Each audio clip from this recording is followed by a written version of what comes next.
À Paris, Lyon, Marseille, Lille, Bordeaux et partout dans le monde. Écoute VL sur vl-media.fr et sur ton app.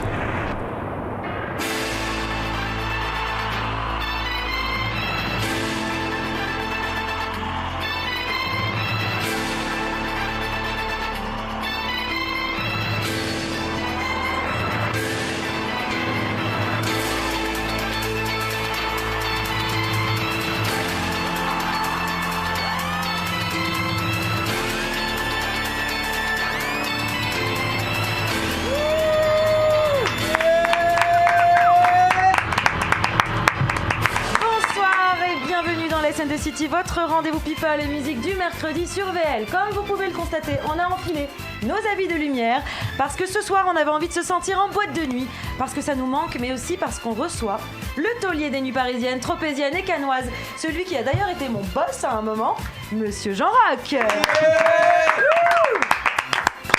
J'étais pas vraiment ton boss, j'avais la chance de vous accueillir, Alban était là aussi le mercredi. C'est très vrai. Et c'était un joli rendez-vous puisque plein d'artistes sont venus s'exprimer. Et c'était un moment cool. C'était les musiques de la Joya, les musiques de la Joya. Le restaurant du VIP Room, dans lequel on recevait des artistes. On croit qu'il est humble, en fait c'est juste parce que t'avais pas de contrat de travail, qu'il était pas ton boss, c'est tout. Aussi. Bon, comment vas-tu, Jean-Roch ? Plutôt pas mal. Ouais. Tu es tout bronzé parce que tu rentres de Dubaï, je crois. Je suis revenu hier soir de Dubaï, je suis là pour quelques jours. Je suis quand même content d'être à Paris, malgré tout. Et je vais passer 3 jours à Paris et le reste dans le sud, à Saint-Tropez, puisque je l'espère, la saison arrive à grands pas et que bientôt on sera de nouveau tous réunis. Et ça, c'est plutôt une bonne nouvelle. On a hâte, on attend que ça. Donc là, t'es en vacances prolongées Je suis pas en vacances. En fait, j'ai fait quelque chose que j'avais jamais fait dans ma vie. J'ai eu la chance de démarrer très tôt mon travail et j'ai toute ma vie bossé tout le temps. Je savais pas ce que c'était des jours off et compagnie. Et en fait, j'ai toujours pris du plaisir. Donc ça, c'était pas un effort du tout. Et pour la première fois de ma vie, j'avais 4 mois devant moi, vu la situation en Europe, où j'avais pas de perspective, comme beaucoup d'artistes aujourd'hui et de gens qui font des endroits. J'avais pas de visibilité. Je me disais, bon, qu'est-ce que je peux faire d'utile ? Et je me suis dit, si je tente pas maintenant le fait de pouvoir tenter une aventure à l'étranger, donner une vie nouvelle à ma famille, à mes enfants, et en même temps découvrir d'autres gens, d'autres histoires, d'autres projets. Et en fait, je vous avoue que depuis que j'y suis, c'est super productif parce que je travaille sur plein de nouveaux projets et ça m'a redonné beaucoup de force et ça m'a permis de me régénérer et c'est important. On a une jolie photo des musiques de la Joya justement. Et du beau monde. De cette époque, il y avait du beau monde. C'est ouf parce que moi, pendant le confinement, j'ai fait des bracelets de perles. Lui, il a emménagé à Dubaï. Et alors à Dubaï, il est question d'ouvrir de nouveaux endroits peut-être là-bas ? J'aimerais. Au départ, j'y suis allé déjà pour essayer de voir si j'étais heureux de vivre là-bas. Parce que tu veux t'installer là-bas ? Moi, je m'installe.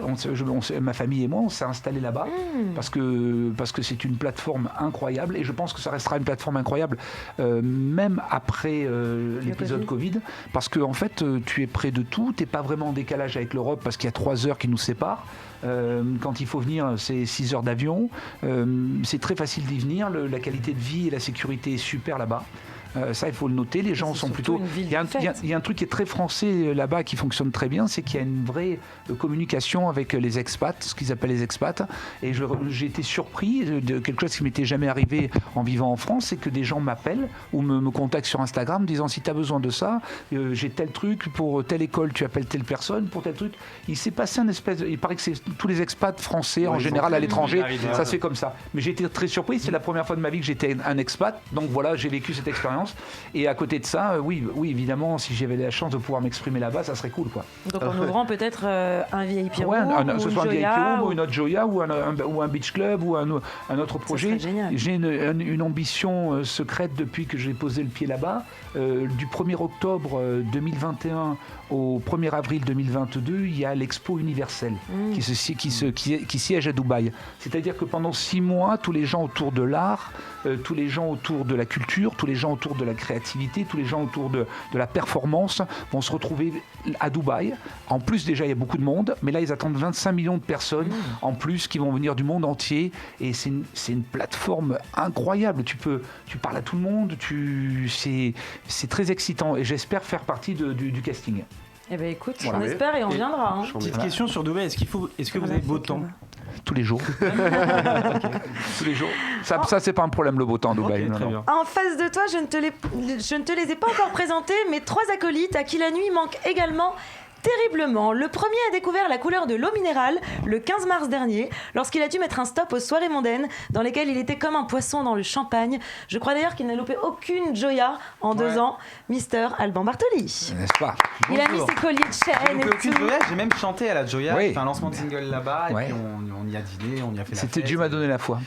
Oui, alors Dieu m'a donné la foi. Tu l'as chanté là-bas, je me souviens de T'avais ça. tout un showcase aussi au VIP Room. Et j'ai fait aussi un concert au Ouais. VIP Room un dimanche quand la boîte était fermée. Jean-Roch C'était pour le petit Roger, t'avais pas chanté non, pour là moi c'était pour mon truc à moi. Ah ouais. Et j'avais Son fait album, venir ouais. plein de gens un dimanche, on avait fait venir les télés, etc. Et D'accord. c'était à un moment donné où la boîte était fermée et tu m'as fait. Non mais il était Visiblement, il non, l'apprend était parce que là. sinon, il l'aurait pas Non, mais prêté. il était pas là. C'était pas pour le petit Non, Roger. non, t'es sûr non, mais Sarah, parce que je Sarah, me etc. souviens que le petit Roger avait fait appel Ouais, aussi à tout à fait, Alban aussi. plusieurs reprises Ouais. parce que en fait Aussi, ouais. c'est un gamin qu'on accompagne un peu tous depuis un petit moment Ouais. et à chaque fois il réunit des personnalités pour son anniversaire et je sais qu'Alban avait répondu Ouais, ouais. positif, c'est pour ça. Exactement. C'est pour ça que si c'était pas pour le petit Roger, il va t'envoyer la facture. Ah, Ça va, il y a prescription depuis. Le second a un autre rapport avec les nuits parisiennes. Lui, c'est plutôt une dignité qu'il a récupérée le 15 mars dernier lorsqu'il a arrêté de se prendre des stops de la part de tous les videurs de Paris.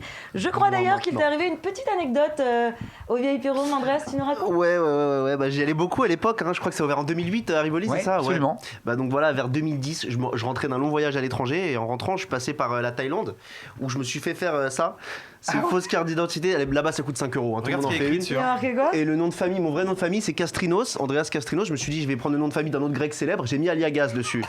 Écoute. T'es un Elle est génie. Bah oui, géniale, elle est si tu géniale, sais- cette- si tu T'es un savais. génie, faut la montrer. Écoute, Bon, je bah, rentrais voilà, je rentrais au VIP Room une fois sur 15 quand j'étais vraiment avec des filles très jolies et qui venaient souvent. C'est l'anecdote de la connexion avec C'est ça, Nikos le soir, je t'ai c'est ça, dit. C'est quoi Exactement. l'histoire? Un jour, j'arrive, enfin, je crois que je passe. C'est Nikos qui a été très bon là Il sur a le été coup. génial. Je passe souvent grâce à ça et au bout d'un moment, les vigiles m'ont demandé ma carte d'identité, je pense la première fois, histoire de filtrer un peu. En Ouais. mode, si tu l'as pas sur toi, tant pis, tu pars. Sauf qu'ils l'ont vu, ils ont vu le nom et j'ai dit, c'est mon oncle.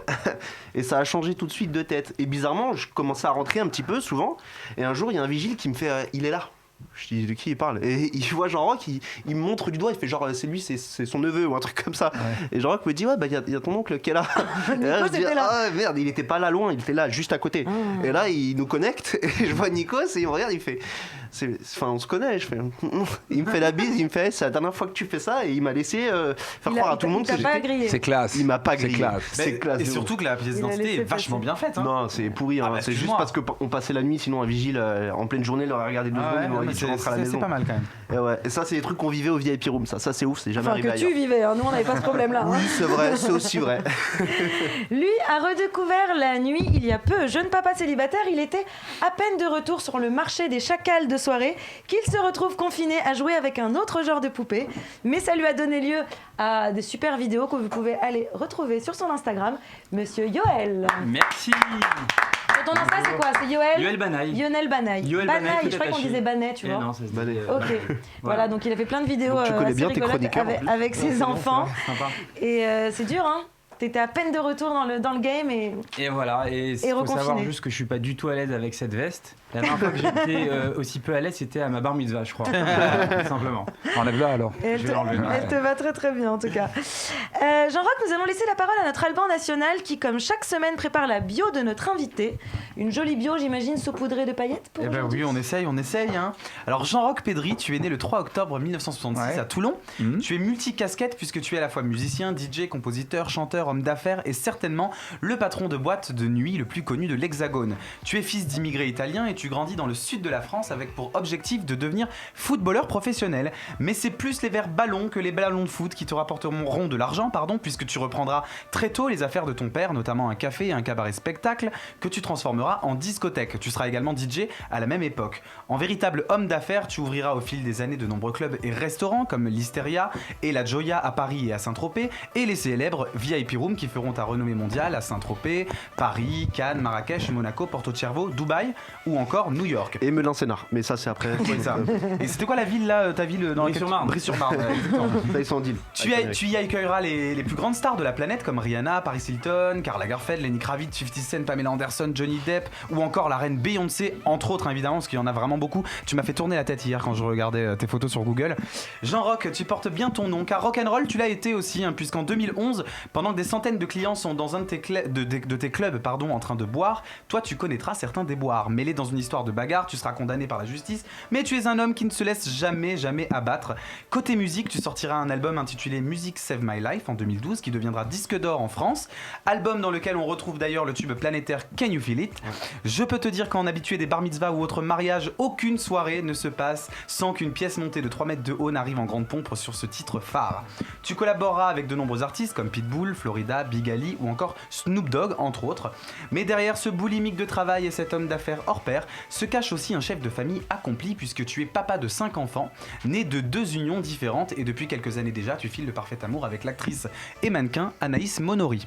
Bref, vous l'aurez compris, Jean Rock est un homme complet qui n'a jamais voulu être catalogué et rangé dans une boîte. Il a préféré justement en ouvrir et offrir ainsi à des milliers de personnes du monde entier un instant de fête, de rêve et de passion.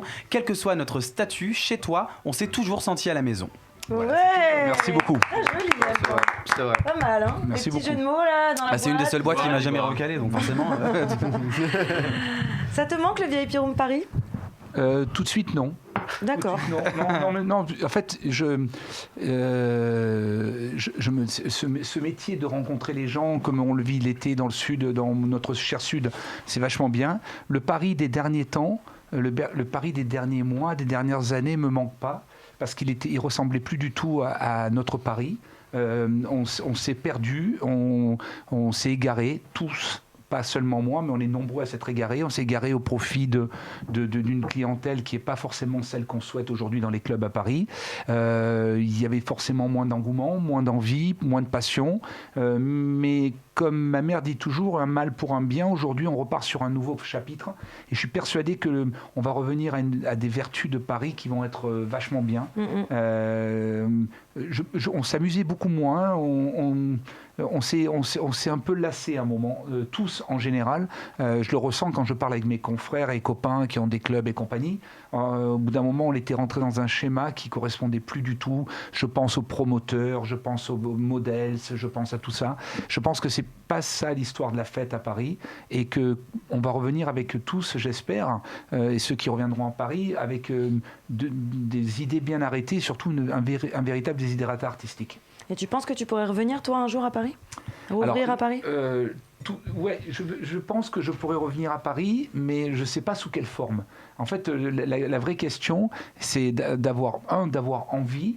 Je vais être transparent en te disant que, en remerciant vraiment beaucoup de gens qui m'ont appelé à l'arrêt de Rivoli, qui ont été sensibles à l'arrêt du truc. Il y a eu des milliers de messages sur Instagram. Ce jour-là, c'était un truc de fou. C'était un vrai truc. Et puis surtout, il y a des gens qui, aujourd'hui encore, m'envoient des messages en me proposant des endroits, qui pensent à des trucs, qui me disent « qu'est-ce que tu penses de ça ?» et je trouve ça très, très sympa parce qu'ils sont reconnaissants des 20 ans qu'on a passés ensemble et peut-être qu'ils ont envie de prolonger l'histoire et peut-être que j'en ai très envie aussi. Mais s'il vous plaît, on sort de cette histoire de Covid et surtout, il faut espérer que Paris va recevoir de nouveau le monde entier. Et ça, pour moi, c'est la plus grande question. Quand les gens vont-ils revenir à Paris? Ouais, c'est vrai. Ça, c'est la véritable interrogation. Elle est là parce que je me dis que, en fait, ce qu'on a pu faire, on a pu le faire parce que nous, on était là, on était enfants de Paris, enfants de province, enfants de France, on était tous là, mais il y avait surtout le monde entier. C'est sûr que quand tu regardes Alban qui parle de la bio et tout, mais j'avais beaucoup de chance aussi. J'avais les maisons de disques qui avaient envie, j'avais les radios qui avaient envie, j'avais les artistes qui avaient envie de promotionner un disque à Paris, de promotionner un album, de promotionner un film. Les gens, ils avaient envie. Les derniers temps, les gens n'avaient plus envie de venir à Paris. Les trucs se faisaient, mais il n'y avait pas vraiment de première. Toi, la première. À Cannes aussi. Hein. Tu vois, quand tu composais tes rubriques et tes reports de soirée, on a eu des périodes de plus il y avait plus d'énergie, quoi. Il y avait des propositions. Je suis sûr qu'il y a une période, tu as galéré pour faire ta rubrique, et puis il y a des périodes où il fallait galérer pour justement composer la rubrique. Je me rappelle d'événements incroyables où on ne savait pas jusqu'au dernier moment si ça allait passer parce qu'il y avait tellement d'offres dans Paris, tellement d'événements, tellement de soirées qu'il fallait choisir. Et ça, j'espère vraiment que ça va revenir. Et c'était un petit peu la même chose avec Cannes aussi. Les derniers festivals de Cannes, c'était une catastrophe. Il n'y avait plus du tout, il y avait que des Français en fait. Ouais, il n'y avait plus d'Américains, il n'y avait plus de... Parce que je pense que les gens se sont démotivés. Et d'un coup, c'est l'image de la France aussi, qui leur leur fait peur. On a perdu beaucoup de force. l'étranger. On fait peur un peu aux gens. Je pense qu'il faut les rassurer. Je pense qu'il faut qu'on. Et puis surtout, si nous on refait ce qu'on sait faire vraiment pour les bonnes raisons, c'est-à-dire faire des endroits de qualité pour les gens, pas pour ce qu'ils dépensent, mais pour les gens. En disant cette fille est inconnue, ce garçon est inconnu, mais ils sont beaux et ils ont une bonne énergie, ils ont une bonne attitude et un truc, et c'est bien pour le club, plutôt que le mec qui est un peu moins joli mais qui dépense bien de l'argent. Je pense que si on retrouve les fondamentaux de ce job à la base, on va refaire des bonnes choses. Et pour les mecs pas super jolis qui dépensent pas trop, du coup, Mais la nuit a changé aussi ces dernières années, je trouve. On n'est plus sur les mêmes registres. À l'époque, c'était quand même très très bling bling, paillettes, machin. Aujourd'hui, j'ai l'impression qu'on revient aussi à des trucs un peu plus avec beaucoup d'endroits qui ouvrent. Je sais pas d'ailleurs ce que tu en penses, avec du live music, tu sais, avec des mecs avec la guitare. Voilà, tu connais ces petits endroits, l'Orphée, tous ces trucs qui ont ouvert, etc. Ouais. Tu sais, moi je pense que c'est une très bonne chose. Il y a eu un avant et un après Covid. Quand on est revenu l'année dernière après le Covid, on a déjà fait une saison extraordinaire à Saint-Tropez. Pour te dire que Saint-Tropez est véritablement un miracle. Il y a eu un engouement avec Joya qui était complètement dingue. Je me suis dit, c'est le moment de passer à autre chose. Qu'est-ce qu'on fait ? On a eu un format musical pendant des années, on a fait des choix, on a fait des trucs, et là d'un coup, on a changé. Le monde est sismique, le monde a changé, le monde est en perpétuel mouvement. Qu'est-ce qu'on peut faire ? Comment se réinventer ? Je me suis dit, nos concurrents directs, c'est Mykonos, c'est Ibiza. Les mecs ont fait un parti pris sans concession musicale. Ils sont partis dans la house et la deep house, ils jouent que ça. J'ai dit, ok, on doit pouvoir donner envie à ces gens qui nous ont quittés pour partir vers Mykonos et Ibiza, de pouvoir être heureux à Saint-Tropez.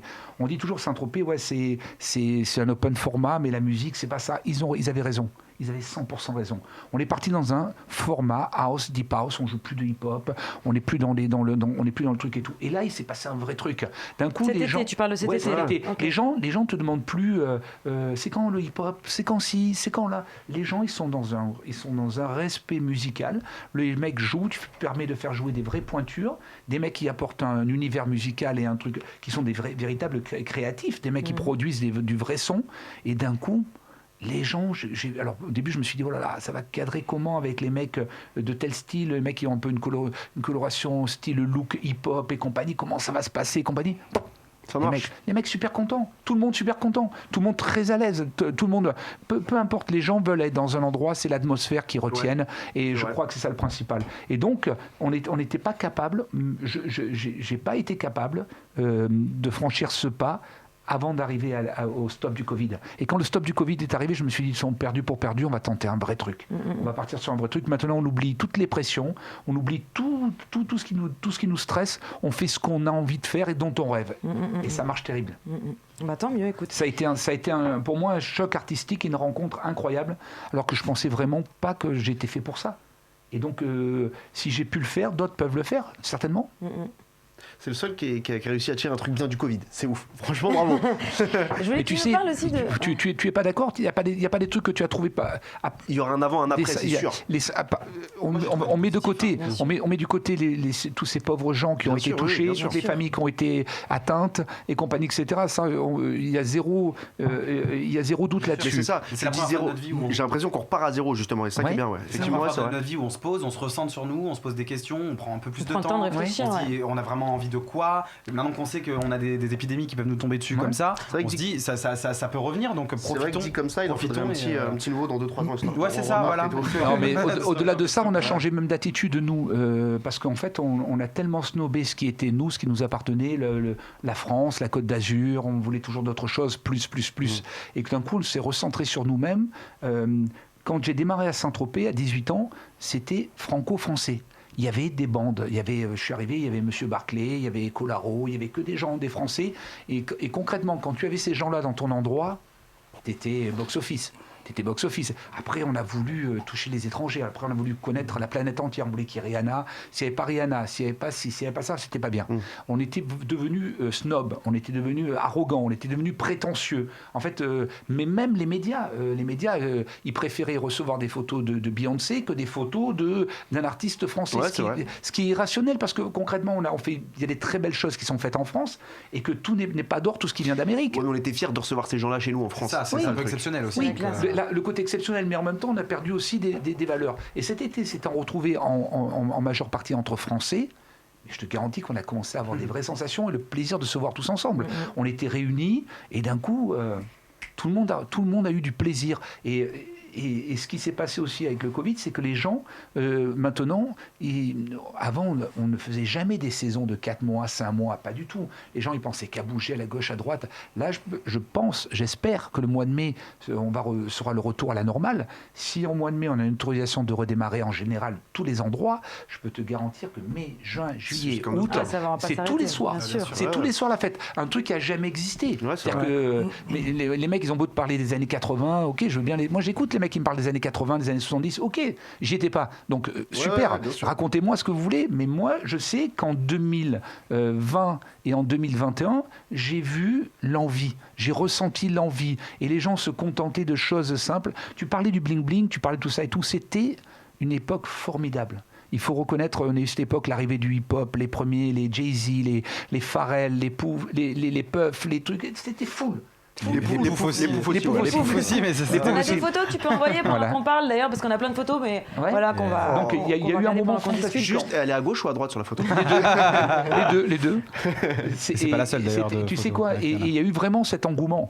Il y a eu vraiment ces trucs. C'était un truc formidable. On se retrouvait, c'était les MTV Awards. Les mecs, ils arrivaient dans le club, ils voyaient des mecs, ils disaient c'est pas possible. Moi, du haut de mes 23 ans, j'allais au VIP Room de Saint-Tropez. Je me retrouvais genre à 1 mètre de Missy Elliott en train de chanter devant moi. Nicole Scherzinger et tout. Moi, j'étais comme un ouf. C'est vraiment une part de rêve.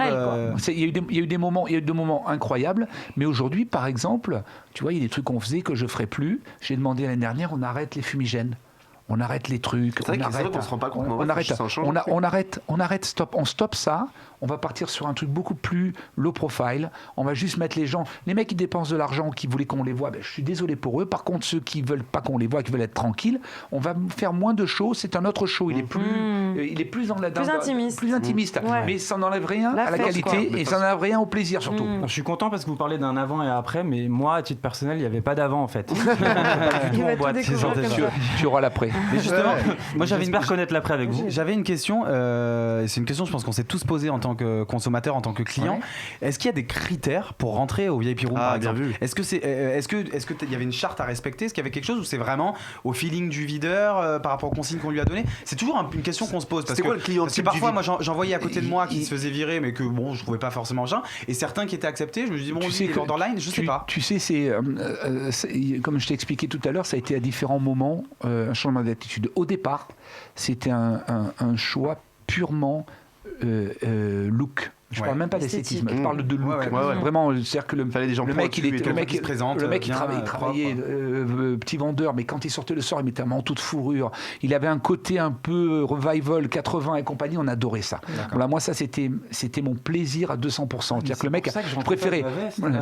C'est pour ça que tu recevais mon boss Gianni. Ben oui, j'adorais. Qui était ultra looké, complètement ouf, avec les costumes roses. En fait, moi, je me suis rendu compte d'un truc très tôt, déjà avec le VIP Room des Champs-Élysées, c'est que des fois, j'étais avec des Jello, des filles comme ça, on discutait, et puis d'un coup, il rentrait un mec ou une nana, mais je connaissais même pas, tu vois, mais qui travaillait dans Paris, mais je savais pas exactement, mais avec un look de malade, et les artistes m'interrogeaient en me disant c'est qui? J'adore. C'est un vendeur de H&M de la rue de Rivoli.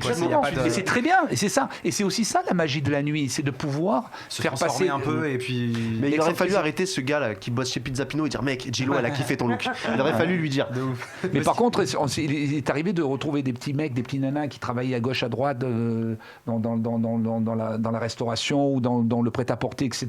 Et de leur dire venez prendre un verre avec Jello ou avec Beyoncé et compagnie, parce qu'elle a juste envie de boire un verre verre avec vous et que ça l'intéressait de parler avec la personne. Parce que moi j'ai bossé au McDo, ça m'est jamais arrivé perso. Mais tu sais, quand eux viennent à Paris, enfin là, on est juste, il n'y a pas de différence. Bien sûr, bah oui, il y a pas de c'est différence. normal. Mais eux, quand ils viennent à Paris, ils viennent chercher aussi de l'inspiration et de l'énergie. Ils veulent rencontrer le petit photographe qui va bien, ils veulent rencontrer le designer qui va bien. C'est aussi une communion parce qu'il ne faut pas croire non plus que qui que ce soit la science infuse. Bien sûr. Donc eux, ils viennent à Paris, c'est la ville de la mode. Et de... pour parler de mode, Karl Lagerfeld était friand de gens, il était curieux de voir qui était qui faisait quoi et compagnie, etc. Il aimait bien regarder les gens. Mais il n'avait pas de la déco à lui d'ailleurs au VIP, il n'y avait pas des bouteilles signées Lagerfeld. Il y a plein de choses, on a fait plein de collaborations avec Monsieur Lagerfeld, mais il était curieux des gens, et je pense que pour les grands artistes, c'est savoir aussi être curieux. C'est vrai. Et est-ce que, parce que tu nous parlais tout à l'heure du mois de mai, est-ce que tu as des informations toi sur les dates de réouverture, parce que là ils nous ont parlé d'avril, mais alors moi, tu sais, j'ai un indice qui pour moi vaut ce qu'il vaut, mais qui n'engage que moi. Ils ont réouvert les réservations d'Euro Disney à partir du 4 mai. C'est vrai qu'Euro parce Disney, qu'à la c'est un base, ils avaient vrai. dit février en plus. C'est vrai qu'Euro Disney, c'est un vrai indicateur en plus. Non, c'est vrai. Moi, je pense que quand s'ils ouvrent les parcs d'attractions, ils ouvrent les restos. Concrètement, quand tu ouvres Euro Disney, je vois pas comment tu peux dire à un bar ou un restaurant ou à une plage de pas ouvrir. Concrètement, ils auront mal à tenir. En même temps, avec toutes les incohérences qu'il y a. Mais c'est vrai que Disney, il y avait déjà eu un indicateur Disney en février.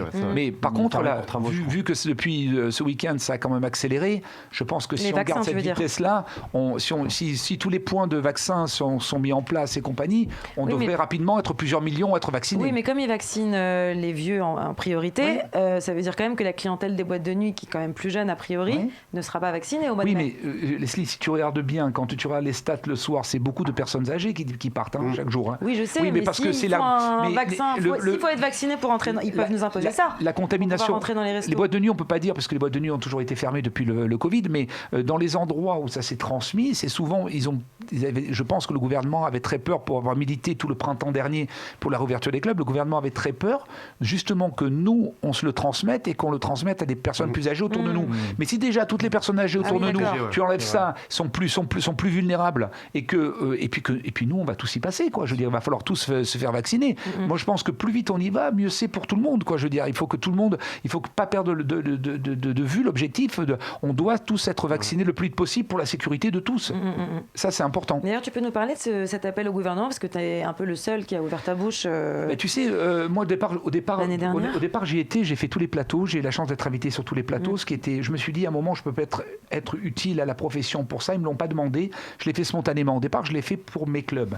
Au fur et à mesure je recevais des messages tellement poignants de gens au bord du gouffre, ça allait des gens qui ont des clubs, des restaurants, mais c'était aussi des gens qui ont des campings dont la saison dépend de leur survie. J'ai vu des gens au bord de l'implosion et je pensais à eux en allant en plateau. Je recevais les messages sur mon Instagram et je me disais, je ne peux pas refuser l'émission quand un tel ou un tel m'a appelé. Je dis, j'y vais. Et donc j'en parlais. J'ai vraiment cru qu'on allait y arriver. J'ai vraiment cru qu'on allait y arriver. Et quelque part, finalement, si on était arrivé, peut-être qu'on nous aurait reproché le rebond de cet hiver. On aurait dit, ah ouais, vous avez vu, les boîtes, elles ont ouvert et maintenant, vous avez vu, il y a un rebond. Donc, c'est fait. N'en parlons plus. C'est passé avec les restaurants déjà cet été, au final. Je reste persuadé, et vous allez me prendre pour un dingo, je suis persuadé qu'on aura le hockey pour les clubs en juillet. Parce que je pense qu'on aura vacciné plus de 20... les restos en mai, mais je pense que d'ici juillet, on aura vacciné 20-25 millions de personnes. On est 66 millions. Ça veut dire que ça fait presque plus d'un tiers de la population qui est vaccinée. Pour casser une courbe, c'est pas mal. C'est pas mal. Et en plus, espérons que d'ici là, les urgences et surtout les gens sous assistance respiratoire se soient terminés. La courbe est vraiment baissée. Mais vraiment, attention, les stats touchent beaucoup de personnes malheureusement âgées. Et quand ils seront vaccinés, ce sera un souci en moins. On sait que les enfants ne sont pas touchés. Si déjà les personnes très âgées ne sont pas touchées, il ne restera plus que ceux au milieu pour vacciner. Très bien. Espérons. On espère tous. Je propose qu'on passe à une petite interview souvenir, puisque je pense que tu as eu des millions de choses dans tes boîtes et que tout le monde a envie de souvenir. Je te fais le petit. On va commencer avec la première question. Le truc le plus fou que tu aies vu se produire dans un de tes établissements. C'était Alban Bartoli. Showcase Alban.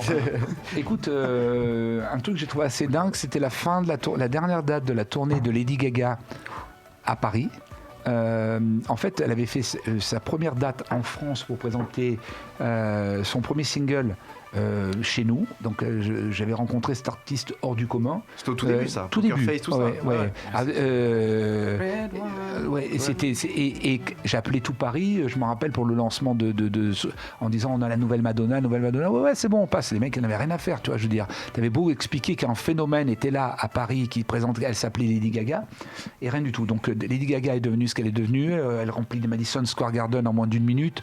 Bon, c'est devenu un ovni musical. Et la dernière date de la tournée, elle se souvient de la première fois.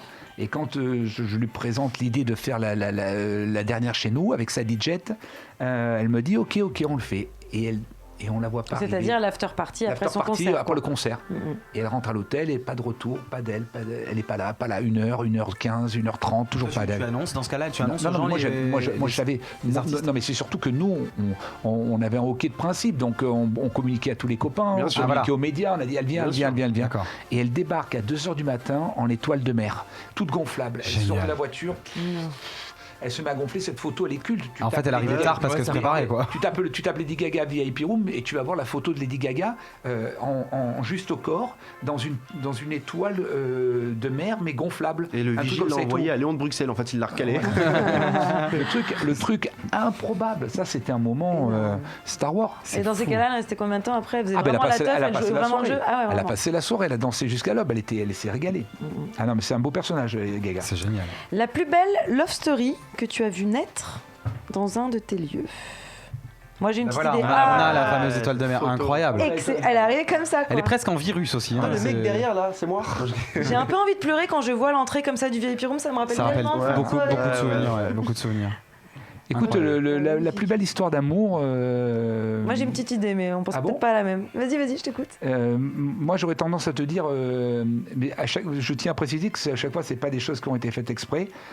C'était pas au VIP Room, mais c'était indirectement à cause ou grâce à moi, ça dépendait des moments. La rencontre avec Laetitia et Johnny. Ah ouais. Ce ne sont pas Laetitia et Johnny, mais Lindsay Lohan et toi. Voilà, donc c'était à Miami. Moi, je démarrais ma carrière. Je voulais connaître un peu de gens aux États-Unis. Je voulais améliorer mon anglais, essayer de me connecter un petit peu avec tout le monde là-bas. Johnny était venu tourner enregistrer un album en anglais et faisait le clip à Santa Fe. Il m'a appelé, il m'a dit je viens te voir à Miami, j'y viens, je fais un dîner, je fais une rencontre. Mais t'avais un club, t'avais des boîtes déjà à l'époque. J'avais travaillé pour l'Amnésia, pour André Boudou qui était à l'Amnésia, moi j'étais DJ animateur. Le père de Laetitia. Et donc je lui ai dit juste ça serait cool si je pouvais venir avec mon patron ce soir-là et on passerait, parce que ça, comme c'est des Français, ça leur ferait terriblement plaisir de pouvoir te rencontrer. Tout, il m'a dit ouais ok viens avec. Donc moi je dis à André de venir, de m'accompagner et tout. Il m'a dit je vais dire à Laetitia si elle veut venir. Ok, Laetitia dit non, moi je veux pas venir, je m'en fous. Ok, bon, finalement elle vient, on débarque et ils se sont vus, ils se sont électrocutés les deux. Et ça a donné l'histoire que vous connaissez. Waouh, dis donc. Mais ça, par contre, c'est pas fait exprès du tout. Je savais pas du tout que ça pouvait se matcher entre les deux. Énorme. Ils avaient tellement rien à voir les deux qu'ils étaient faits pour être ensemble. Magnifique. Je pensais que tu allais parler de ma rencontre avec Sonia, mais apparemment... J'ai déjà oublié. J'ai pas osé dans ta présence. Moi, j'allais parler de Matt Pokora et de Christina Milian. Ça s'est passé chez toi à Saint-Tropez aussi, cette histoire. Ça s'est passé à Saint-Tropez. En fait, ça avait commencé un petit peu avant dans un restaurant et ils sont arrivés séparément. J'ai vu Matt très, très excité en me disant « Tu as vu Christina Milian ?» Je dis « Ouais, on l'a installé... attends, là, on l'a installé là. » Et il me dit « Mets-moi à côté. » Alors, c'est pas du tout le style à Matt, ça. Ouais, mais alors, pas un brin. C'est pas du tout... il est plutôt toujours réservé, timide, peu entreprenant. Je le sentais pas dragouille du tout, tu vois. Mais là, il avait terriblement envie d'être assis à côté d'elle. Et voilà. Mais il faut qu'il ouvre une agence matrimoniale, en fait, à Dubaï. Voilà, c'est clair. Tu fais ça bien. Ouais. Un couple qui s'est défait chez toi. Il y a dû en avoir beaucoup. Il y en a eu aussi, je pense. Qu'on dû se faire cramer sur des photos en train de galocher. J'ai encore une petite idée là-dessus. Mais... Ah ouais, alors aide-moi parce que... Enfin, il s'est pas défait, mais il a failli splitter. C'était Justin Timberlake, c'était dans ta boîte, non? C'était au Ah VIP là Room là, Paris ah qu'il là s'est là, fait quelle choper horreur. en On train est de sur rouler des des histoires pelles à lunaires, quelqu'un carrément. d'autre Ah ouais. et que les photos sont parues et que Jessica Biel les a vues à Los Angeles. Alors, par contre, je peux juste te dire un truc maintenant, parce que je pense pas qu'il écoutera l'émission, mais s'il écoute, tant mieux.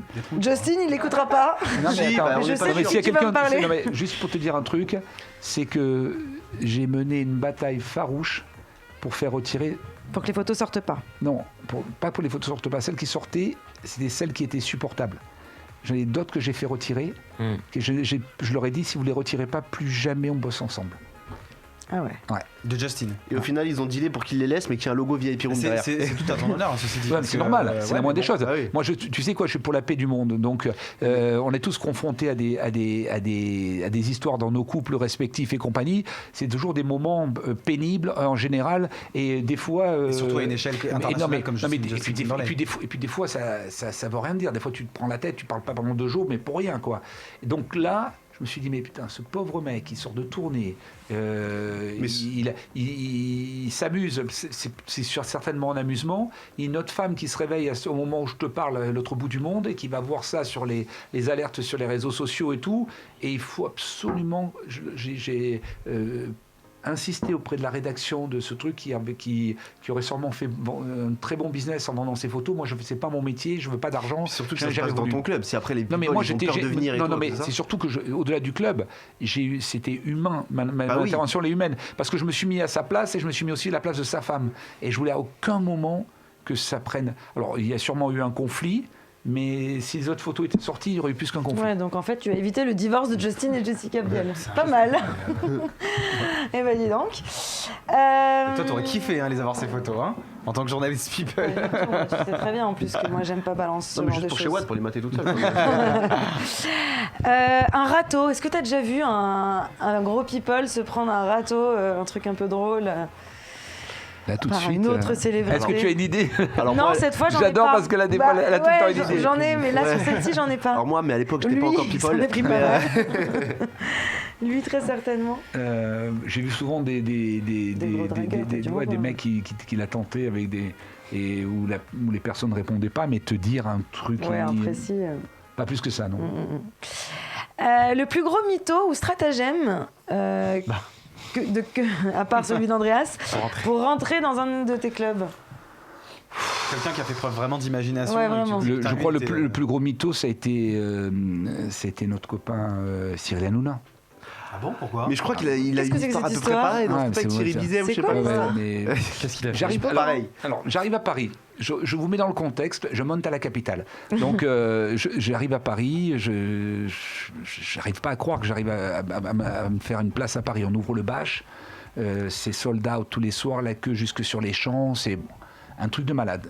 On parle du VIP Room Champs-Élysées. Non, on parle du Bâche, Ah, juste le avant Bâche. le VIP. Ok. C'est un club que j'ai fait pendant mon galop Ça me d'essai fait un à truc, Paris. ouais. Ça a été, et voilà, Cyril, L'agression. allumé. Merci. Voilà. Quelle réactivité. Donc voilà, donc j'ouvre ce club, le Bâche et tout, et c'est le club de Paris, alors que on m'avait prédit une catastrophe, que j'allais me ramasser, etc. Avec le etc. nom déjà, t'as pas envie, tu te dis je vais m'en prendre un, c'est sûr. Non, J'y vais, je m'en prends un. Non mais bon, on fait le Bâche, c'était un truc de fou. Et puis, il y a un mec qui n'était pas connu à l'époque, en l'occurrence Cyril, mais terriblement sympathique et compagnie, etc., avec 2-3 potes à lui, et tous les samedis il me l'a fait, il vient et tout, il galère dehors, il fait style, il me connaît, donc moi je suis toujours sympa avec lui, je me suis dit peut-être c'est vrai que non je le connais, mais je ne me rappelle pas, bon bref. Et puis, quelquefois, comme il est malin, il m'attrape à l'intérieur du club, il me dit, dis-moi, il faut que je te parle d'un truc. Je dis, ouais. Il me dit, tu sais qui je suis? J'ai dit, j'ai dit, non, pas vraiment. Il dit, je suis Thierry Bizot d'M6. Mais non. Thierry Bizot Alors attends, qui est d'M6. Thierry Bizot mais d'M6? C'est un directeur des programmes de Le directeur de l'époque. programme, à Big Boss, quoi. l'époque, enfin, dans les fin des années 90, quand tu regardais une émission sur M6, il y a marqué Thierry Bizot. Ouais, on voyait pas qui Production c'était, Thierry en Bizot. fait. Ouais, Non, le c'était mec, la Rosta, quoi. c'était The mec, tu vois. Donc on n'était pas encore sur les portables à taper, On voyait pas sa tête. à googler les Ah mecs. oui, tu bah vois, oui, on donc, savait pas quel on titre il n'était pas avait. encore pressé de googler les mecs. Bon, ok. Je lui dis, bah, très bien. Il me dit, tu sais, il faut que je te parle d'un truc. Il y a un moment que ça me trotte. Je veux faire un projet avec toi pour M6. Je dis, mais moi, c'est pas du tout mon truc, Thierry. Donc, l'appelait Thierry. Je dis, Thierry, c'est pas du tout mon truc. Il me dit, si, un truc sur la nuit. Ah, c'est lui, le monsieur Thierry Bizot. Bah, c'est bien. Moi, si un jour je le croise, moi, je serai, salut Thierry Bizot. Sachant que c'est pas du tout Il y a le un même. air Lui, quand c'est même, Thierry hein. Bizot qui tient une boulangerie dans le 14. Ouais, ça se Pas du trouve, tout le hein. même gars. Bon, enfin bref, si c'est lui, Super. Donc, et le mec me dit non mais je t'explique, j'ai un format pour M6, t'as vu, on a fait ci, on a fait ça. Là j'ai une idée, on va faire un truc comme ça avec toi. Mon assistante t'appelle cette semaine, on cale un rendez-vous. J'ai dit ok, on prend un café. C'était la simple formule de politesse. Et une fois, 2 fois, 3 samedis, 4 samedis, et ça dure, et ça dure, et ça dure. En fait, il voulait juste te garder dans sa poche. Exactement. Il est fort. Et puis le temps passe, et puis au bout d'un moment, je me rends compte de la supercherie, je me rends compte du truc et tout. Et donc, et puis je le vois plus, je le perds de vue. Le mec me balade, et puis il me passe des coups de fil. Enfin, il me prend mon numéro, il m'appelle, il me fait appeler, il me fait des faux coups de fil. Enfin bref, embrouille à la Cyril Hanouna versus Thierry Bizot. Bon bref, et compagnie que ça. Un jour, je suis invité par Dominique Farrugia à Comédie, et là, je vois le Thierry Bizot, Hanouna, en train de placer les gens, d'installer, de faire le moment de clap. Exactement. Cyril Hanouna qui avait donc qui était censé être un patron d'M6. C'est tout à son honneur, mais tout à son honneur vu sa réussite, et là, d'un coup, je le vois. Il voit que je le vois, on se regarde, il y a un blanc, et là j'ai dit putain, tu me prends vraiment pour un con, toi. Je me mets à le courser dans les allées de trucs pour lui dire mais arrête de me prendre pour un imbécile, arrête de te. Et maintenant tu vas payer tes 12 margaritas, enfoiré. Et le mec, donc je le perds avec la foule, je le perds dans Comédie, je le vois plus. Et un jour il devient Cyril Hanouna. Incroyable. Et moi, je suis super fier de ce qu'il a fait, parce que c'est un mec brillant. Mais je ne peux pas m'empêcher, quand on se voit et compagnie au début, les premières émissions où il m'invite, et il me dit bon, écoute, je vais être obligé de le raconter. Je dis oui, je crois que tu vas être obligé de le raconter. Il vaut mieux que ce soit toi qui le raconte que moi. Il me dit oui, t'as raison, c'est mieux que ça. Donc un jour, il a pris la parole dans une émission de radio ou de télé, ou je ne sais quoi. Ouais. Il a raconté la vraie histoire. Mais il est trop fort. Il est trop fort. C'est génial. J'adore. La star qui t'a le plus impressionné? Thierry Bizot. En vrai. Bono. Ah ouais. Ouais, Bono. Pourquoi? Parce que... pour l'être humain. D'accord. Pour l'être humain, pour le bienfaiteur, pour le mec. En fait, je crois être une rockstar de ce niveau, être ce truc-là, le mec qu'il est avec U2, avec ce qu'il représente, les concerts. J'étais à des concerts de U2 et je me suis rendu compte de l'impact du mec et compagnie. Et puis ce mec, son souci, c'est de savoir comment il peut aider les autres. Ah d'accord. Comment il peut. On parlait de Jean. Ok. Jean Renaud, oh là là. Excusez-moi. Ce qui est con, celui-là. C'est bon, c'est bon. Celle-là, on la valide Belle pas. séquence. Celle-là, non. Bravo. Bonne intervention. Il y a eu la photo et Perds surtout pas confiance, frérot. C'est la première, ça va le faire. Le stratagème maintenant pour passer incognito qu'une star a développé, c'est-à-dire un truc pour arriver dans la boîte ou repartir parce qu'il y a trop de fans devant, ou est-ce qu'on t'a... On a eu c'est souvent les managements pour faire du genre, tu sais, qui veulent un peu tout le temps faire le cinéma et compagnie, c'est le truc et tout. Mais concrètement, En soi, c'est l'équipe autour qui ouais, c'est l'équipe, parce que en en fait, je pense que les talents aiment bien rentrer par le port d'entrée. Et Bien puis sûr. même s'il y a du monde dehors, c'est toujours plaisant. Je veux dire, c'est toujours un motif de motivation, quoi. Je veux dire, c'est encourageant. T'as jamais eu une émeute avec trop de On m'a fans demandé qui on m'a rentraient demandé- dans la boîte On m'a demandé des trucs. Le pire truc que j'ai géré sur une arrivée, sur un départ, c'est parce qu'elle est vraiment dingue, c'est Madonna, quoi. À la grande période Madonna, sur les Champs-Élysées, elle a une émission, un jour avec avec Énergie, la présentation de l'album, elle est arrivée, déjà les champs étaient barrés, c'est-à-dire qu'il y avait tellement de monde que les gens, on pouvait même pas descendre ce côté de cette rive du La côté Coupe des du champs. Monde, quoi. Ouais, et on avait Énergie et la maison de disque avait demandé 100 mecs de sécu, 100 costauds en doudoune en plein hiver, en train de faire la chaîne et de bloquer les gens et tout, le truc improbable. Mais le pompon de l'histoire, c'est qu'elle a décidé de venir avec Lourdes, qui avait 12 ans, 10-12 ans. Et elle arrive et elle traverse les champs. Les gens, je sens la pression populaire d'un coup. Les gens, je me suis dit, il va y avoir un drame. Il va y avoir un drame. Les gens vont se tomber dessus, ils vont l'écraser. Mais quoi, à pied? À Madonna. Parce que Elle arrivait à pied? des champs, elle se garait sur les champs, mais il y avait à peu près 70-80 mètres entre l'endroit où tu gares ta bagnole et le la trottoir. boîte. Il faut traverser le trottoir. Donc il y avait une traversée de 70-80 mètres avec 100 mecs de sécu qui faisaient une espèce de cordon de sécurité autour. Et elle l'a fait. Elle l'a fait. Mais elle est sortie avec Lourdes avec elle, qu'elle tenait par la main. Je me suis dit, moi, je regardais que la petite pendant toute la traversée. Je me suis dit, s'il y a un massacre, si ça pousse, que ça craque les barrières et tout, au moins qu'on puisse sortir la gamine, quoi. Qu'est-ce qu'elle foutait Lourdes en boîte à 12 ans? C'est Madonna. Je sais pas, elle l'a menée, mais c'était pas une soirée en soirée. D'accord. C'était en fin de journée. Elle venait présenter l'album. Pour un événement, d'accord. Je me rappelle, on avait fait venir Jean-Paul Gaultier comme invité surprise parce que à l'époque, il lui préparait encore beaucoup de costumes pour ses galas, pour ses trucs. Et donc, elle avait passé un moment face aux fans. C'est mignon comment il dit ça pour ces gars-là. Tu sais, genre, quoi. Bon, c'est chaud. La requête la plus folle que tu aies eue.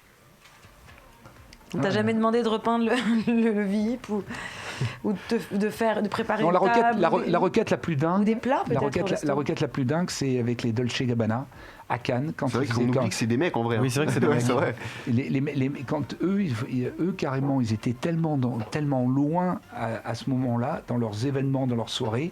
Quand ils faisaient cette fête à Cannes chaque année, le soir de l'Amphare, l'after party, il organisait donc à VIP Room, et ils redécoraient complètement le club. C'est-à-dire qu'il y a des semi-remorques qui partaient de Milan.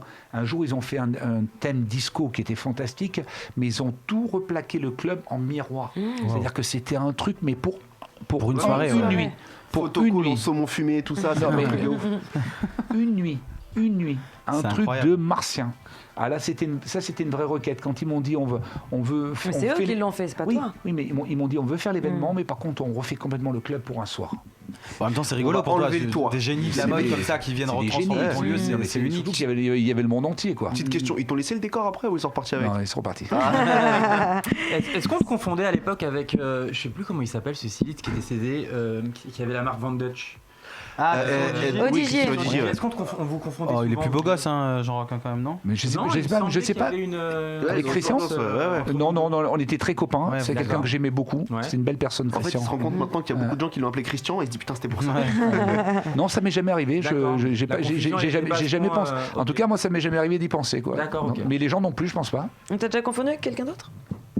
Avec moi, mais de temps en temps. ça. Non, pas ma Pas connaissance. spécialement. Pas ma connaissance. Celui qui a dépensé le plus d'argent. Ah, ça, t'as dû voir La des trucs. plus grande dinguerie Des étrangers. C'est Ouais. toujours été des à Cannes, étrangers. à Paris, Et à Saint-Trope. À Saint-Trope. À À Saint-Trope. Saint-Trope, des étrangers, des princes saoudiens, des princes Moldaves. un Malaisien. Un Malaisien. Ok. Et quand on dit beaucoup d'argent, on peut pas dire la somme, mais c'est que ça représente quoi? Quelque chose qui m'aurait tenu chaud au début de ma carrière en me disant va dans cette direction, continue parce qu'un jour c'est possible que quelqu'un dépense cette somme d'argent et que tu pourras ainsi avancer dans ta carrière avec ok. ça. Donc un truc improbable. Le chiffre, on peut pas le dire, mais en Renault Twingo, ça en fait combien? Ça fait 200 Twingo. Presque. Et au contraire, la plus grosse pince. Il y en a un. non, Mais on balancera pas de nom. Non, mais je ne donnerai pas de nom, mais, Voilà. mais souvent des gens qui. Mais une anecdote, tu peux nous raconter sans nous dire qui. Ouais, un rappeur américain qui avait des exigences dingues et à un moment pensait que sous prétexte qu'il était très connu aux États-Unis, très connu dans le monde, il devait rien payer. Est-ce que son prénom il commence par P et il se finit par F? Puff. Il a dit. Ça n'engage que toi. Ok, voilà. Bravo, t'es bon. Ok, les caprices, on l'a demandé. Des politiques. Ouais. Est-ce que tu as eu des politiques qui t'ont étonné on the dance floor ou... Pas assez à mon goût. Ah. On a eu la chance d'avoir des hommes politiques étrangers. On a eu une fois Bill Clinton. Wow. Ça, c'était Oh. grand. Y a pas Merkel qui est venu faire un battle de hip-hop? Pas récemment. Avec Marine Le Pen, bam, bam. On a eu un truc vraiment impressionnant un jour. C'était au moment où il était en poste. On a vu l'apparition au club de Dominique de Villepin. Ah ouais, pas C'était mal. très chic. C'était classe. Beau Je me gosse. rappelle que tout le monde, hommes, femmes, tout le monde était waouh. Le charisme du mec, ce qu'il dégageait. Moi, j'étais copain avec sa fille. Et à l'époque, Oui, qui est j'avais fait- mannequin. Ouais. Elle est mannequin, ouais. Et elle est Et on était copains, et puis un jour, il est venu pour un événement, pour un lancement, première partie de soirée, et pas en soirée même. Mais le mec, la façon de rentrer dans l'endroit de trucs, j'aimerais tellement en avoir plus connu d'autres, mais je comprends que... Des présidents jamais, enfin des anciens présidents jamais. Ah, mais à chaque fois, qu'ils sortent en boîte, il leur arrive une galère. Ils se font prendre en photo avec une meuf, une machin, il leur arrive que des couilles. Ils ont plus rien de sortir, mais tu sais, en même temps, je veux dire, mais... Pas que. En même temps, ça permettrait aussi de démocratiser un peu cet univers. Ouais, ça serait super. Non, c'est vrai. La fois où tu as eu vraiment peur. J'ai eu peur plusieurs fois. J'ai pas eu peur qu'une fois. J'ai eu peur une fois pour Christian Diger, pour un événement de Christian Diger. Il fêtait son anniversaire à Cannes. Et je reviens un peu sur l'épisode de Christian. C'est un véritable. On s'est connus au début de nos vies, et c'est un véritable génie. J'ai du mal à parler de lui au passé, mais c'était un véritable génie, une vraie belle personne, mais un enfant complètement habité. Le mec était c'était du génie, et en même temps c'était une nature, Christian, d'être comme ça. On avait fait le festival de Cannes, il voulait faire son anniversaire. L'année d'avant, il avait fait à Los Angeles avec Michael Jackson. Avec la statue. Bon, on laisse tomber. Un reportage comme ça. Le truc, Christian avait fait un truc de ouf. Et là, il me dit, et on travaille pendant des mois pour préparer cette fête à Cannes. J'ai failli plusieurs fois dire allez, on arrête, on la fait pas. Il me rendait fou, il m'appelait aux heures américaines, il voulait des trucs de fou, il me demandait des trucs. Un jour, il avait vu les Oscars, et il avait vu aux Oscars, il avait vu des mecs qui rentraient dans la lumière, et il m'appelle, lui il appelait tout le monde Vif. Il me dit, ça va mon Vif, je te réveille? Je dis non, il est 4h30 du matin. Tranquille, il me dit, alors écoute, j'ai une idée. J'aimerais que tu appelles Tom Ford, que tu appelles Karl Lagerfeld, que tu appelles John Galliano, et que tu appelles encore un Jean-Paul Gaultier, un énorme. Et il me dit, et voilà, ils se mettent tous les deux, je les paye, il n'y a pas de problème, mais pour mon anniversaire, ils se mettent tous les deux au milieu du club, sur un podium, et à tour de rôle, on éteint le club, ils rentrent dans la lumière, et ils font « Hi Christian, you're the king... you're the king of fashion. » Lagerfeld qui dit et moi, ça, Christian. Et moi, je suis dans. Et toi, t'es obligé de lui dire. Non, mais c'est pas concurrent. C'est-à-dire qu'il y a une. Pour eux, ils considéraient pas du tout Christian comme dans leur univers. Ils étaient pas dans le même game. Et moi, je suis dans mon lit. Et je veux pas. Tu veux pas le froisser, quoi. Il faut surtout pas réveiller un somnambule, tu vois. Je dirais un talon comme ça, il faut pas le réveiller. Et je dis ok, Christian, je m'en occupe. Et puis un jour, 2 jours, 3, il me rappelle, il me relance moi. J'ai dit là, c'est là que ça va péter, c'est là qu'on va annuler l'anniversaire parce qu'il va se braquer, et compagnie, etc. et tout. Mais comme il allait à 2000 à l'heure, qu'il pensait à autre chose, entre-temps, il avait engagé Lenny Kravitz, il avait engagé 50 Cent, il avait engagé Patrick Juvet, je vous expliquerai. Non, mais c'est une vraie histoire. Non, mais attends. Il y a Patrick Juvet. Les consolations sont pas mal. Il avait engagé Paris Hilton pour découper le gâteau. Il avait engagé. C'est un travail. Pour faire la tu mets quoi sur la fiche de paye? Non mais. Au vestiaire. Et en plus, il a monté une boîte exprès pour le journal en face, le VIP Room en face. Et en même temps, le mec il m'appelle une nuit, il me dit alors, on en est où? Je dis Christian, j'ai une bonne et une mauvaise nouvelle. Il me dit ah bon? Et là je tente un truc parce que autrement on va parler pendant des semaines de King of Fashion. Je lui dis écoute, je les ai tous eus au téléphone individuellement, ils sont tous très touchés de ta proposition. Ils sont pas dispo. Mais ils veulent pas le faire parce qu'ils veulent pas être dans la même pièce qu'un des autres. Ils se détestent tellement entre eux qu'ils ne veulent pas dans la même pièce. Et là, il y a un blanc au téléphone, plus un bruit. Et puis il me dit c'est bon, t'inquiète, viens passer à autre chose, on va trouver une autre idée. Et là, alors toi, ça fait cette 2 semaines technique, que elle tu est prends la folle. tête, quoi. C'est une très bonne idée. Non mais le truc, je m'en suis sorti comme ça. Alors la petite anecdote, Patrick Juvet, parce que ça mérite. Oui, bien sûr. Pourquoi? Je regarde le casting et je vois passer, et je vois les fiches des arrivées des chauffeurs, je vois Patrick Juvet. Je vois Christian, j'ai dit... Oh la pique-assiette. J'ai dit, qu'est-ce qui se passe? Comment tu veux? Explique-moi, parce que j'avais fait une scène pour 50 Cent, une scène pour Lenny Kravitz, il y avait des groupes partout, et pour l'anecdote, il devait venir Michael Jackson, c'était quelques mois avant c'était 1 mois et demi avant sa mort, il était en répétition à Londres, et comme qu'il l'avait fait venir l'année d'avant pour son anniversaire, tout était prévu, il s'était blessé aux répétitions, et 24 heures avant, ça a été annulé, la venue de Michael Jackson, mais on avait tout l'avion de près, les chauffeurs, tout était calé. Il y avait Prince aussi qui était là ce soir-là. Enfin bon, je la fais très courte. Et là, je dis, mais Christian, il me dit, quand j'étais aux États-Unis, quand j'avais rien, je me motivais en écoutant I Love America. Et c'était ma motivation. Ouais, Je dis, c'est Madeleine de Proust pour lui. c'est ça. comment j'articule ça? Il me dit, mon vif, j'ai une idée, tu vas adorer. Je dis, vas-y. Il me dit, on va faire l'intro de la soirée avec Patrick Juvet, suspendu au-dessus de la foule, qui passe au-dessus de la foule et qui chante I Love America. Je dis, mais tu lui en as parlé? Il m'a dit, non, t'inquiète, mon vif, je l'ai bien payé, il va le faire. C'est énorme. Et la soirée démarre avec I Love America. Ouh, dis donc, ils sont au taquet. C'est vrai que ça hein, motive. C'est vrai que c'est pas maintenant, je vais faire ça.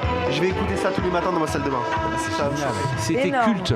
Ah, mais C'était c'est culte. ouf. Les mecs, voyez, Patrick Juvet, ils avaient, entre le moment de comprendre, c'était Patrick Juvet qui était suspendu à un câble au-dessus de la foule, que c'était énorme. alidesque le truc. Non, mais le pire, c'est que- de cette Tu sais soirée. qu'en plus, le gars, il peut t'appeler parce qu'il s'est inspiré des Oscars. Il dit Donc- finalement, je veux que tous les employés s'appellent Oscar. Ça serait comme ça, le mec, il peut Et avoir tu des sais vidéos. quoi, tu m'as dit la grande peur, c'est qu'il y a tellement ça a buzzé dans Cannes, tellement ça a parlé, j'étais obligé d'appeler le préfet ce soir-là et la police Pour en sécuriser. renfort. Il y avait 2-3 000 personnes, mais je ne vous la fais pas version sud, il y avait 2-3 000 personnes sur le rond-point devant le club. Ouais, je vois très bien. C'est-à-dire que les C'est gens tout ne petit. pouvaient même pas accéder. Il y a des gens qui repartaient. Prince, il est resté 4 heures dans une limousine pour arriver ce soir-là. 4 heures bloqué dans une limousine. C'est énorme. Mais il y a eu des trucs ce soir-là, c'était juste pas possible. Et Christian, pour vous résumer le mec qu'il était et le grand cœur que c'était, il y avait évidemment tout le showbiz et tous les gens qu'il avait invités, les clients et compagnie, mais en même temps dans la fosse, le dance floor en bas, C'était que des il y avait people. 400 personnes, des potes à lui Ah ouais. d'enfance d'Avignon. Ouais, il a Donc fait. il leur avait donné open bar toute la nuit, il avait invité tout son village, tous les Il- mecs de il chez leur a lui, permis truc, d'arriver il dans, leur a fait vivre un cette truc, bulle, mais c'est énorme, ça. les mecs ils ont vu une soirée où ils ont eu open bar toute la soirée, ils ont vu Patrick Juvet qui volait. c'est aussi ça Christian Rodiger. Ouais. Ah, c'est ouf. La folie. C'est ouf. J'allais Un te génie. demander quelle était pour terminer la meilleure soirée. Si tu devais en garder qu'une, c'est peut-être celle-ci du coup. La prochaine. Ça, c'est pas mal. ça, Bravo. Merci beaucoup Jean-Roch Merci à vous. pour toutes ces réponses. Chambé. Je vous propose à présent de passer à notre live du jour. Il s'appelle Edwin, nous l'avons découvert sur Instagram et son truc c'est de reprendre des rappeurs au violon. C'est une énorme tuerie. Ah. Je vous laisse découvrir. À très vite.